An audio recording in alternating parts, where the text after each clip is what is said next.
İlahi, bu qədər qəddarlıq, laqeydlik olarmış.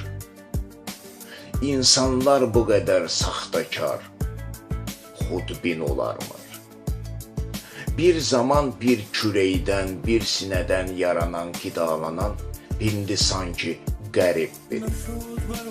İnsanda nədən bu qədər kin-kürurət, öfkə olsun axı? Bir nəslin, bir sülalənin parçası olan, indi sanki yad biri, necə ola bilər axı? Yəni, insan bu qədərmi öz nəfsinin qurbanı olarmış?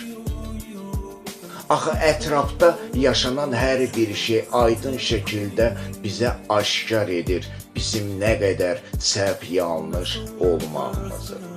Axı, xəyanətin, qardaş qanının yoxdur aqibəti. Tanrılar xeyir dua verməz bu haqsızlıqlara qəti. İlahi, bir ailədən olanlar indi biri-biri ilə meydan savaşçısı olublar. İblisin şikarı, kabusun bir qismi olmaqla kim nə qazanır axı?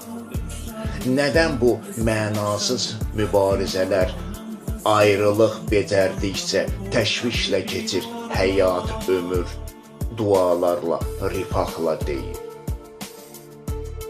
Yəni, insanlar bu qədərmi naşükür, nankör olublar?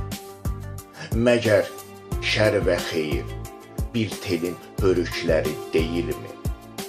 Deyilmi bir eynin zərrəcikləri?